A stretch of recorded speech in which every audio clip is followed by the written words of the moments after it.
இந்த இண்டஸ்ட்ரியில நீங்க இருக்கிறதுனால இது நிறைய நடக்கும்.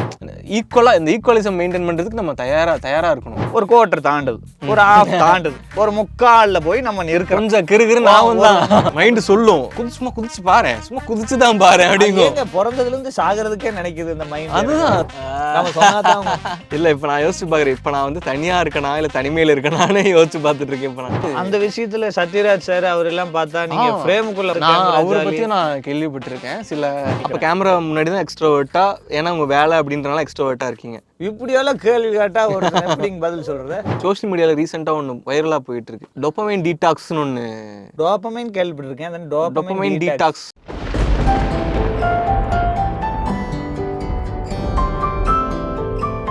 இந்த இண்டஸ்ட்ரியில நீங்க இருக்கிறதுனால இது நிறைய நடக்கும். டெய்லி வேற வேற ஆள் பார்க்கணும். ஆமா ஆமா இல்லையா? இப்போ ஒவ்வொரு ப்ராஜெக்ட்லயும் நீங்க எத்தனையோ முகங்களை பார்த்துட்டே வருவீங்க இல்லையா? Super super. ஒரு ஒரு லைட் யூனிட்ல வேலை செய்யற ஒரு அண்ணன்ல இருந்து மிகப்பெரிய ஒரு ஆர்டிஸ்ட் அவர் நீங்க வந்து எதிர்பார்த்துருக்க மாட்டீங்க. இவர் நம்ம ஸ்க்ரீன்ல தான் பார்த்துட்டோம்னா பொஸ்குன்னு பின்னாடி வந்து என்னப்பா டைலாக் எல்லாம் ரெடி, நீ பேசுறியா அப்படின்னு கேட்டுருவாரு. அந்த மீட்டர் வரைக்கும் நீங்க இத்தனை பேர்த்த பார்க்கணும். இப்படி தினசரி வாழ்க்கையில திரும்ப திரும்ப திரும்ப திரும்ப புது புது ஆளுகளை பார்த்துட்டு வர்றது உங்களுக்கு மென்டலி எக்ஸைட்டடா இருக்கா, மென்டலி டயர்டா இருக்கா? இல்ல, எக்ஸைட்டடா தான் இருக்கு சத்தியமா. அது நம்ம டயர்ட் ஆகவே முடியாது, நம்ம வேலையே தானே, நம்ம எப்படி டயர்ட் ஆக முடியும்? இப்போ வீட்டில் இருக்கோம், வீட்டில் வந்து மொத்தமாகவே ஒரு 4 பேர் தான் இருப்போம். மிஞ்சி போனால் ஒரு 6-7 பேர் இருப்போமா அந்த ஃபேமிலியில். இதே ஸ்கூல் காலேஜ்னு போனால் எத்தனை பேர், எத்தனை பசங்க இருப்பாங்க, எத்தனை டிபார்ட்மெண்ட் இருக்கும், எத்தனை ஸ்டாஃப்ஸ் இருப்பாங்க, அங்கே எத்தனை பேர் ஒர்க் பண்ணுறவங்க இருப்பாங்க, கேன்டீனில் ஒர்க் பண்ணுறவங்க. அதெல்லாம் கடந்து தானே வர்றோம் நம்ம, அதெல்லாம் கடந்து தானே வர்றோம். அப்போ நம்ம அத்தனை பேர்த்த ஃபேஸ் பண்ணும்போது மட்டும் அது எப்படி நமக்கு டயர்ட் ஆச்சு இல்லையே? எக்ஸைட்டடாக தானே இருந்தோம். ஒரு நாள் ஒரு இன்னைக்கு ஏதோ ஒரு பசங்க இருக்க போறோம். சரி, ஓகே, அது வயசு கோளாறுல அப்படி சொல்றீங்க, நீங்க அப்படி வரீங்க. அதை தாண்டி ஒரு இதுல ஒரு பேஷன் இருக்குல்ல நமக்கு வந்து, ஓகே நம்ம வந்து ஒரு தொழிலுக்கு வந்திருக்கோம், இத்தனை பேர்த்த பார்க்கணும், இத்தனை பேர்த்த பழகணும் அப்படின்னா நம்ம அது எல்லாத்துக்குமே ரெடியா இருக்கணும். எல்லாத்துக்கூடையும் டைம் ஸ்பெண்ட் பண்றதுக்கு, எல்லாத்துக்கூடையும் பேசுறதுக்கு, எல்லாத்துக்கூடையும் வந்து ஈக்குவலா இந்த ஈக்குவலிசம் மெயின்டைன் பண்றதுக்கு நம்ம தயாரா இருக்கணும். எங்கேயுமே வந்து நம்ம இல்லைங்க. அதை நான் ஒத்துக்கிறேன்.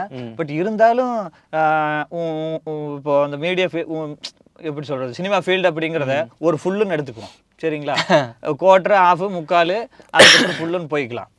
இப்போ நீங்கள் இந்த குவார்டருக்கு ஹாஃபுக்கு இடையில இருக்கிறீங்க, அந்த ஸ்டேஜில் நீங்கள் வளர்ந்து வந்துட்டு இருக்கிறீங்க, ஒரு நெட்வொர்க் கிரியேட் பண்ணிட்டு இருக்கிறீங்க, உங்களுக்கு ஒரு ஐடென்டிட்டியும் ஒரு ஸ்டைலையும் கிரியேட் பண்ணிட்டு இருக்கிறீங்க.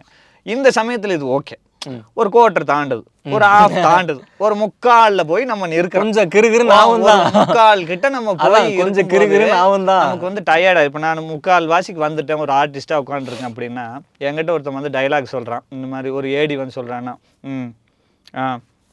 சரி, ஓகே, சரிப்பா, பார்த்துக்கலாம், ஷார்ட் ரெடியா அப்படின்னா, இல்லைங்க இன்னும் முக்காவை முழுசாவே சொல்லலை அந்த டைலாக் இருந்தேன். சரிப்பா பார்த்துக்கலாம், ஒன்றும் பிரச்சனை இல்லை.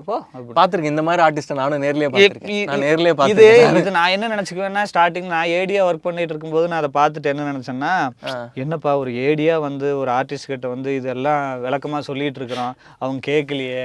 அடுத்த 3 நாளில் எனக்கு அது தெரிஞ்சிருச்சு. ஏன்னா இப்போ நம்ம கிட்ட யார் ஒருத்தர் வந்து பேசுறாங்கன்னாலும், நம்ம போய் பேசுறாங்கன்னாலும் அவங்க அப்ரோச்சை நான் பார்த்துக்குவேன். பார்த்துட்டு அவங்க சொல்றதுக்கு நான் மீனிங் கொடுக்க மாட்டேன். அவங்க என்ன ஒரு எமோஷன்ல அதை சொல்றாங்க, அவங்க என்ன யோசிச்சுருந்துருப்பாங்க இதை சொல்றதுக்கு அப்படின்னு தான் நான் யோசிக்கிறேன். ஸோ அந்த விதத்தில் அந்த ஆர்டிஸ்ட்டை நான் எப்படி பார்க்குறேன்னா, அவங்க பார்க்காத ஏடியா, அவங்க பார்க்காத ப்ராஜெக்டா, எத்தனை பேர்த்த பார்த்துட்டு வந்திருப்பாங்க அப்படிங்கிற ஒரு மீட்டரில் தான் நம்மக்கிட்ட அவங்க அந்த டீலிங் இருக்கா, இல்லை அவங்க ஒரு எக்ஸைட்மெண்ட்டே போச்சு. ஏன்னா இப்போ டெய்லி ஒர்க்கு ஒருத்தவங்க பண்ணிட்டு இருக்காங்கல்ல, ரிப்பீட்டட் ஒர்க் பண்ணிகிட்டே இருக்காங்கல்ல, அந்த மாதிரி மீட்டரில் அவங்க போய் இந்த ஆக்டிங்கில் செட் ஆகி உட்காந்துட்டாங்களா? அது ஏன்னா மேபி இருக்கலாம், சில பேருக்கு அது இப்படி இருக்கலாம். பட் என்ன தான் நீங்கள் கேள்வி கேட்டீங்க, எனக்கு அதனால தான் நான் உங்ககிட்ட அதை நான் கேட்குறேன். மேபி இப்போ கூட நீங்கள் இப்போ சொல்லலாம், ஒரு முக்கால் போகும்போது உங்களுக்கு அந்த மாதிரி ஏதாவது தோணுமா என்னமோன்னு. அதான் சில முக்கால் போகும்போது கண்டிப்பாக கிறுகிறுன்னு வரதான் செய்யும், இல்லைன்னு சொல்லலை. பட் ஆனால் நம்மளோட இலக்கு அந்த ஃபுல்லாக முடிச்சே ஆகணும்னு இருக்கு. அப்போ அங்க போயிடணும், நாம அதை முக்கால் நினைச்ச கூடாது. இன்னும் நம்ம இன்னும் நம்ம போயிட்டே இருக்கோம். ஆமா, ஓகே. நமக்கு வந்து இப்போ வந்து நம்மளோட லெவல் என்னன்னு நமக்கு தெரியும்ல. நம்மளோட வந்து நம்ம இன்னும் என்ன பண்ணியிருக்கோம், என்ன எத்தனை பேரை பார்த்துருக்கோம், இன்னும் நம்ம எத்தனை பேரை பார்க்கணும், இதெல்லாம் நமக்கு தெரியும்ல. ஸோ அதனால வந்து அந்த விஷயத்துல சத்யராஜ் சார் அவர் எல்லாம் பார்த்தா நீங்க ஃப்ரேமுக்குள்ள வந்துட்டாலே ஒரு ஜாலியா இருப்பாரு. அவரை பத்தியும் நான் கேள்விப்பட்டிருக்கேன். சில இப்போ ஷூட் எனக்கு தெரிஞ்ச ஷூட் ஒன்று போயிட்டு இருக்கு. அதில் வந்து ஒரு ஆக்டர் நடிக்கிறாரு போல். அவர் சத்யராஜ் சாரும் அந்த படத்தில் இருக்கார். அது என்ன படம் என்ன வரும்ல. பட் சத்யராஜ் சார் வந்து அவர் எப்போ இருந்து இருக்கிற மனுஷன். அவர் வந்து இந்த டைம் அப்படின்னா கரெக்டாக இந்த டைமுக்கு மேக்கப் எல்லாம் போட்டு வித்து மேக்கப்போட ரெடியாக கேமரா முன்னாடி வந்து நின்று வரான். கேமரா முன்னாடி சார் இல்லை சார் இன்னும் ஆர்டிஸ்ட் இன்னும் கூட இன்னும் கோஆர்டிஸ்ட் வரல, நீங்கள் கொஞ்சம் வெயிட் பண்ணுங்க அப்படின்னா, இல்லை பரவாயில்ல நான் வெயிட் பண்ணுறேன் இருக்கட்டும். இல்லை சார் நீங்கள் கேரம் வெயிட் பண்ணுங்கள், அவர் வர டைம் ஆகணும்னா அவர் போகமாட்டாராம். அங்கேயே சேர் போட்டு உட்காந்தாலும் உட்காரவ தவிர கேரவன் போக மாட்டேன்றாரு. ஆனால் கூட நிற்கிற கோ ஆர்டிஸ்ட் அவங்க இப்போ வந்தவங்க கொஞ்சம் அவங்க இப்போ தான் கொஞ்சம் மெதுவாக இறங்கி வந்து சாரி கூட கேட்க மாட்டாங்களாம். ஓகே ரெடியா போயிடலாமா அப்படின்ற மாதிரி பண்ணுறாங்க. ஸோ அப்படி பார்க்கும்போது சத்யராஜ் சார்லாம் வந்து உண்மையிலே அதான் அவரெல்லாம் அவரு குடிக்காத சாரி அவரு பார்க்காத புள்ளுகளா அந்த மாதிரி கேட்குறேன். எத்தனை கண்டிப்பா எத்தனை பேரை பார்த்துருப்பாரு. அது எத்தனை வருஷமா இருக்காரு அவரு. நமக்கு இது டயர்ட் ஆயிடுச்சு, இது போதும், நம்ம இதுக்கப்புறம் இப்படிதான் இருக்கணும், நம்ம மைண்ட் செட் பண்ணிட்டா இப்படிதான் இருப்போம். இல்லை இது பத்தலை, இன்னும் நம்ம ஆட்கள் நிறையா சம்பாதிக்கணும்னு நம்ம நினைச்சோம் அப்படின்னா நம்ம இன்னொன்று நம்மளை ஃப்ரெஷ்ஷாக வச்சுக்கணும். நம்ம சேச்சுரேட் ஆகக்கூடாது. அது நம்ம லெவல் இன்க்ரீஸ் பண்ணிக்கிட்டே போகணும். இப்போ நீங்க சொன்ன மாதிரி இந்த லெவலோட இல்லாமல் நம்ம லெவலில் முக்கால் ஃபுல்லு நானாலும் நம்ம இன்னும் குவார்டர்லியாக தான் இருக்கிறோங்கிற மென்டாலிட்டியோடு இருந்துட்டா தான் கற்றுக்க முடியும். ஆமாம். வித்தியாசமான தாட்ஸ்னால் ஏதாவது உங்களுக்கு வந்திருக்காங்க ஐயா? கிரேசியான தாட்ஸ் கேட்குறேன் நான். நார்மலாக பேசிக்காக சொல்லணும்னா படுத்துக்கிட்டே பைக் ஓட்டணும்னு ஆசை அந்த மாதிரி ஏதாவதா? இல்லைங்க, அந்த வண்டியில் போகும்போதெல்லாம் திடீர்னு இப்படி ஆயிரும் அப்படி ஆயிரும், திடீர்னு இந்த பாலம் உடஞ்சி விழுந்துருச்சுன்னா என்ன, விமானம் இப்படி கீழே விழுந்து ஏதாவது. நீங்க வேற நான் சொல்லவா, இன்ன வரைக்கும் நான் பைக்ல போகும்போதெல்லாம் யோசிச்சுட்டே போவேன், பயந்துட்டே போவேன். ஏன்னா எல்லா பக்கம் மெட்ரோ கட்டிட்டு இருக்காங்க. ஏன்னா அங்கங்க ஆக்சிடென்ட்ன்றானுங்க. என்னைக்காவது ஒரு நாள் இந்த மெட்ரோ கட்டுற இந்த மேலே பிரிட்ஜ் நம்ம மேலே விழுந்துருமோ அப்படின்ற பயத்திலேயே தான் வண்டி ஓட்டுவேன். ஆமா ஆமா, எனக்கு இதெல்லாம் தோணி இருக்கு. நான் என்ன பண்ணுவேன்னா அந்த நிழல்லையே போவேன். நிழல்லையே போய் திடீர்னு விழுந்துருச்சுன்னா அப்படின்னு சொல்லி வெயில் நானும் பண்ணிருக்கேன். நிழல்ல போவேன், அதுக்கப்புறம் பிரிட்ஜில் போவேன். நானும் பண்ணிருக்கேன். ஏன்னா மேலே உட்காந்து டங்கு டங்குன்னு தட்டிக்கிட்டு இருப்பானுங்க. எப்ப என்ன விழுந்து ஒருவேளை அங்கிருந்து சுத்தி விழுந்தா கூட நம்ம தலையில விழுகும்னு விதி இருந்தா என்ன பண்ண முடியும்? என்னன்னே தெரியாதவன் நம்மளே எவ்வளவு யோசிக்கிறோம்னா கட்டுறவன் எவ்வளவு யோசிச்சிருப்பான், யோசிச்சுதான் கட்டியிருப்பான். பட் இந்த மைண்ட் வந்து அது நான் கொஞ்சம் ஓவர் திங்கிங் பர்சன் தான், கொஞ்சம் அதெல்லாம் பண்ணுவேன்.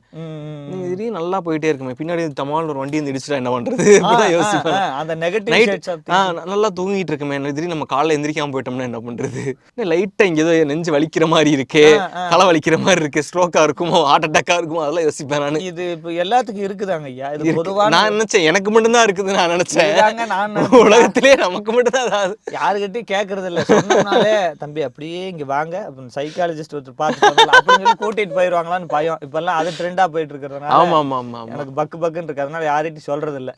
ஆனா ஏதாவது ஒண்ணு நெகட்டிவா நம்ம யோசிச்சாலும் கில்ட் ஃபீல் மாதிரி ஏதாவது வந்துனாலும் அதை நம்ம மைண்டே ஜஸ்டிஃபை பண்ணிக்கிட்டே இருக்கு. இல்ல நீ இதனாலதான் நீ இதை பண்ணுன, அதனாலதான் இப்படி ஆச்சு. அது எந்த அளவுக்கு முக்கியம்? அது என்னன்னா நம்மளே சமாதானப்படுத்திக்கிற விஷயம். அது அதுதான் அந்த மைண்ட் ஜஸ்டிஃபை பண்ணாது, நம்மளே சமாதானப்படுத்திக்கிற விஷயம். காலேருந்து வேலை செஞ்சிருக்கிற, அதனால கொஞ்சம் டயர்டாக இருக்கதான்டா செய்யும், நீ ஏன்டா அதை நினைக்கிற? ஆமாம் ஆமாம், காலேருந்து வேலை செஞ்சோம் அதனால தான் டயர்டாக இருக்கும். அப்புறம் நமக்கு ஒன்று லேட்டாக எந்திரிச்சிருவோம் காலையில். அந்த இடத்துல தான் மனசும் மைண்டு சண்டை போடும். அந்த இடத்துல மனசும் மைண்டு சண்டை போடும். மைண்டு சொல்கிற பேச்சை கேட்காதீங்க, மனசு சொல்கிறது கேளுங்க, அப்போ தான் பிழைக்க முடியும். கரெக்ட். ஆமாம், மைண்டு கண்ணா பின்னான்னு சொல்லும், என்னென்னமோ சொல்லும். நீ பார்த்தா அவன் என்ன சொல்றான்? இப்போ உங்கள் கையில் ஒரு கத்தியை கொடுத்து உங்கள் ஆப்பா சொல்கிறது உட்காந்துருக்காம குத்திருங்க, மனசு சொல்லும் குத்திட்டனா நீ செத்த, உன் வாழ்க்கையே முடிஞ்சிச்சு, அவன் மட்டும் உன் வாழ்க்கையும் சேர்ந்து முடிஞ்சிச்சு அப்படின்னு மனசு சொல்லும். அதான் சொன்னேன், மைண்டு கண்ணா பின்னான்னு சொல்லுவோம். என்னன்னா இப்போ நம்ம திடீர்னு மொட்டை மாடல நிற்போம், ஒரு செகண்ட் நமக்கு தோணும் ஒருவேளை நம்ம இருந்து குதிச்சுட்டா, மைண்டு சொல்லும் நம்ம நேராத்தான் விழுவுமா இல்ல போய் விழுவுமா, மைண்டு சொல்லும் சும்மா குதிச்சு பாரு, சும்மா குதிச்சுதான் பாரு அப்படிங்க. பிறந்ததுல இருந்து சாகிறதுக்கே நினைக்குது இந்த மைண்ட். அதுதான் அது அப்படிதான் பண்ணும். அடுத்தது முக்கியமான ஒரு விஷயம் என்னன்னா, தனியா இருக்கிறதுங்கிறது வேற, தனிமையில் இருக்கிறதுங்கிறது வேற. Loneliness is different from alone, being alone. So இதை நிறைய பேர்த்தினால கண்டே பிடிக்க முடியாது.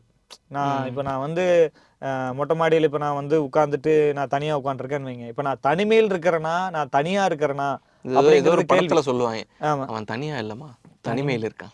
ஆமா என்ன படம் நடந்துச்சு எனக்கு அந்த மீட்டர்ல இப்ப நான் மொட்டை மாடியில் நான் உட்காந்துருக்கேன்னா எவனுமே இல்லை, எல்லாம் என்னை விட்டுட்டு படத்துக்கு போயிட்டானுங்க, இல்லாட்டி எங்கேயா போயிட்டானுங்க, இல்லை ஆளாளுக்கு ஒரு வேலைன்னு போயிட்டானு. இப்போ நான் தனியாக இருக்கிறேன்னு பெப்பர் பேன் நான் வந்து மொட்டை மாடியில் உட்காரது ஒன்று இருக்குது. இல்லை எனக்கு எல்லாம் இருக்குது, எல்லாமே இருக்குது, எல்லாம் ஓகே, எல்லாமே போயிட்டுருக்கு. பட் எனக்கு இப்போது எனக்கான ஸ்பேஸுங்கிறது தேவைப்படுது அப்படின்னு சொல்லிட்டு நான் தனிமையில் அந்த இடத்துல நான் வந்து தனியாக டைம் ஸ்பெண்ட் பண்ணுறேன். முதல்ல எனக்கு ஒரே டவுட்டு, நீங்கள் எதை தனிமைன்றீங்க, எதை தனியாக இருக்கிறதுன்றீங்க?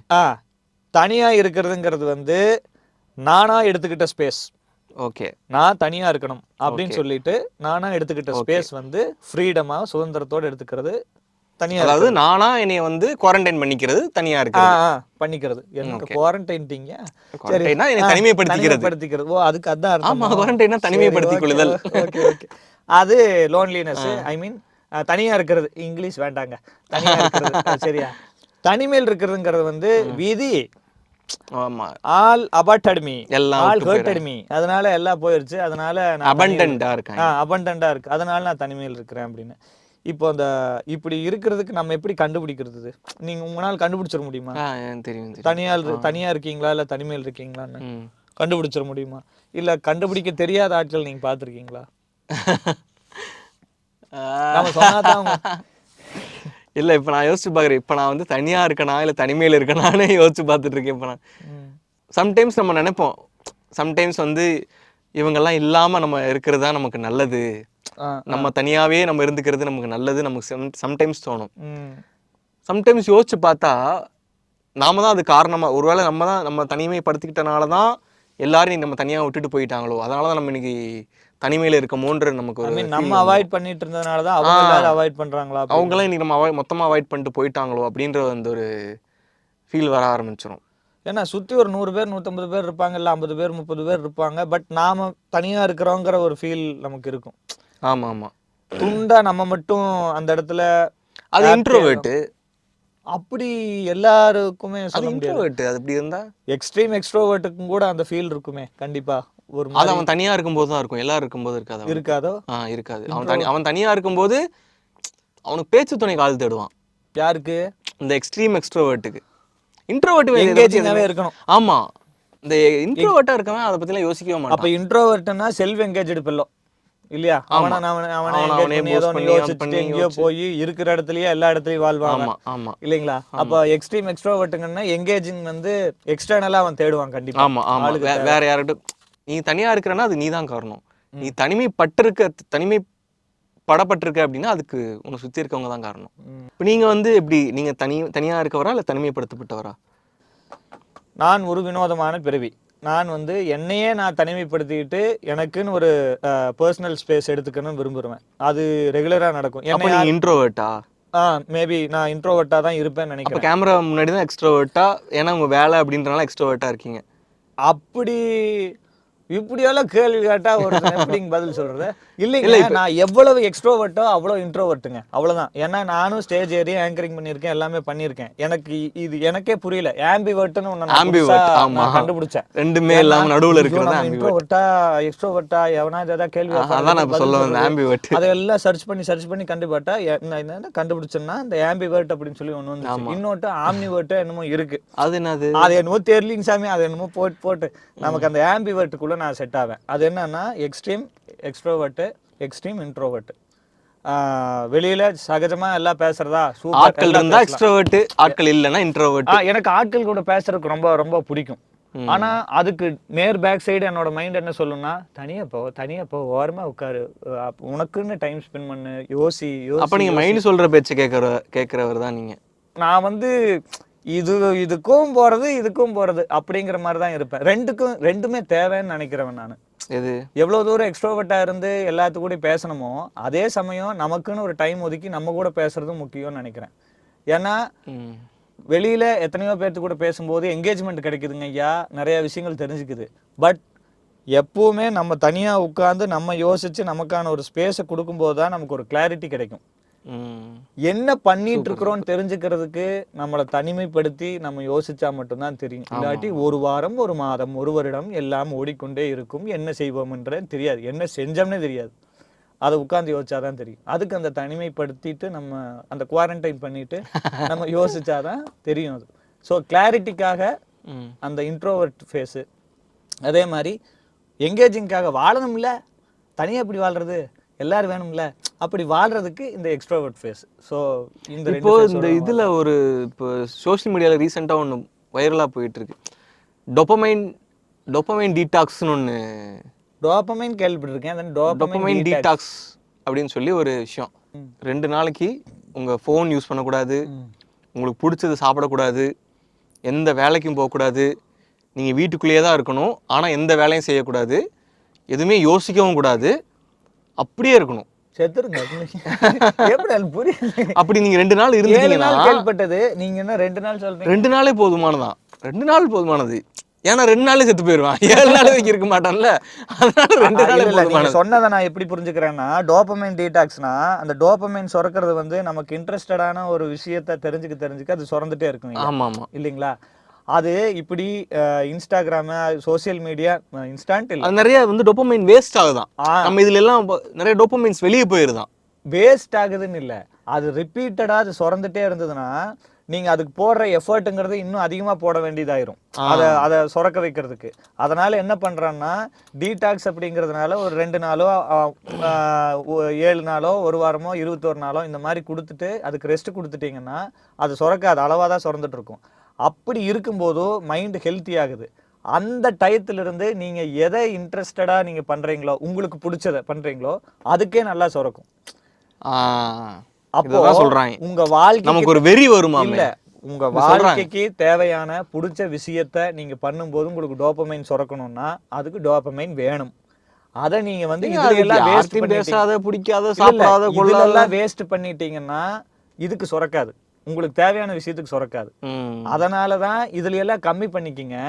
ஒரு ஸ்டாக் ஏறிட்டும், அந்த ஸ்டாக்கை உங்களுக்காக யூஸ் பண்ணுங்க, உங்க லைஃபுக்காக, உங்களுக்கு பிடிச்ச விஷயத்துக்காக யூஸ் பண்ணுங்க. அப்பதான் ஒரு எக்ஸைட்மெண்ட் இருக்கும். அப்படிங்கிறது தான் முக்கியம். ஏன்னா ரொம்ப சிம்பிளுங்க. ஒரு ஓட்டப்பந்தயத்துல ஓடி ஜெயிச்சு ஒரு கப்பு வாங்கணும்னு ஒருத்தன் வெறி 2 வருஷம் ட்ரைனிங் எடுத்தே தான் ஆகணும். அப்போ உங்களுக்கு அந்த டோபமைன் எங்க சுரக்கும்னா, ஒவ்வொரு தடவை அந்த இமேஜின் பண்ணி நான் ஜெயிக்கணும்னு நினைக்கிறான்ல, அந்த கப்பு வாங்கணும்னு நினைக்கிறான்ல, அப்பப்போ சுரக்கும். அது ஸ்டிமுலேட் பண்ணும், அதுக்கு மோட்டிவேட் பண்ணும், அது அந்த 2 வருஷத்தை ஓட வைக்கும். இப்போ என்ன பிரச்சனைனா, இப்படி எடுத்து வச்சுட்டு ஒரு ரீல் பார்த்துட்டு தள்ளிக்கிட்டே இருந்தோம்னா காலம் ஃபுல்லா தள்ளிக்கிட்டே இருக்க வேண்டியது. 2 வருஷம் கழிச்சுட்டு உங்களுக்கு ஒரு டோபமைன் சுரக்கும்ல, அது இந்த 2 நிமிஷத்துல வந்துடும். அடுத்த 2 நிமிஷத்துல இன்னும் வரும் 10 ரீல்ஸ் பார்த்தனா 10 லிட்டர் காலி ஆயிரும். அப்புறம் உள்ள என்ன இருக்கு? அப்புறம் எதுக்கு நான் ஓடணும்? 2 வருஷம் எதுக்கு நான் ஓடணும்? எக்ஸைட்மெண்ட்டுக்கு தானே ஒரு விஷயத்த நம்ம பண்றோம். அது இந்த பொட்டிக்குள்ள கிடைச்சிருச்சுன்னா நான் எதுக்கு அதுக்கு எல்லாம் ஓடணும்? உட்கார்ந்த இடத்துலயே எக்ஸைட்மெண்ட் ஆயிடுறேன். 10 லிட்டர் 20 லிட்டர் பக்கெட் வச்சுட்டு நான் பாட்டு டோபமைன் ஊத்திட்டே இருப்பேன். ஸோ இதுதான் மேட்ரு. அதுக்காக தான் இந்த டோபமைன் டீடாக்ஸ் பண்ண சொல்றாங்க. விரதம் இருக்கு சொல்றாங்க. அதுதான் வாரத்துல 1 நாள் 2 நாள் விரதம் இருந்தீங்கன்னா அடுத்த நாள் நல்லா சாப்பிடுவீங்க, டைஜஷன் நல்லா இருக்கும், அந்த மாதிரி. அவ்வளவுதான் டீடாக்ஸுங்கிறது. ஸோ அதை வந்து டெக்னிக்கல் டேர்ம்ஸ் எல்லாம் யூஸ் பண்ணி சொல்றது நமக்கு ஒரு பெரிய பிரம்மாண்டமா இருக்கு. அவ்வளவுதான். நான் அதை அப்படிதான் பாக்குறேன். லைஃபுக்கு என்னென்னலாம் பெர்ஸ்பெக்டிவ் இருக்க முடியுமோ அந்தந்த பெர்ஸ்பெக்டிவ்ல ஒரு சில கொஸ்டின்ஸ் நான் உங்கள்கிட்ட கொடுத்தேன். அதுக்கு நீங்கள் ஜென்யூனா உங்கள் எக்ஸ்பீரியன்சஸ் என்னவோ, உங்களுக்கு என்ன பெர்ஸ்பெக்டிவ் இருக்கோ அதையெல்லாம் நீங்கள் ஷேர் பண்ணியிருக்கிறீங்க. ஸோ முதல்ல வந்து இந்த ஃபைனலி பாட்காஸ்ட்டுக்கான பிள்ளையார் சொல்லி நான் போட்டிருக்கேன் அப்படின்னு நினைக்கும்போது ரொம்ப சந்தோஷமாக இருக்குது. ஃபைனலி பாட்காஸ்ட் பார்த்துட்டு இருக்க எல்லாருக்கும் ரொம்ப ரொம்ப ரொம்ப நன்றி. இப்போ நான் வந்து இவ்வளோ நேரம் உட்காந்து பேசினேன் அப்படின்னா எனக்கே வந்து இதெல்லாம் நம்ம பேசுவோமா, இப்படிலாம் நமக்கு பேச வருமா, இதெல்லாம் நமக்கு தெரியுமா அப்படின்றது வந்து எனக்குள்ளேருந்து நீங்கள் அதை தான் வெளியே கொண்டு வந்திருக்கீங்க உங்கள் கொஸ்டின்ஸ் மூலயமா.